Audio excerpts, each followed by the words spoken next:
சொல்லுவது கஷ்டமா பொத்தி பொத்தி வச்சதென்ன என்னென்னவோ இஷ்டமா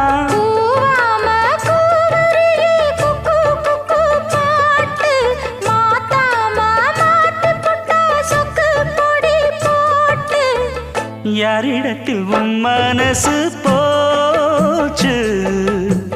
நூலை போல உன் உடம்பு ஆச்சு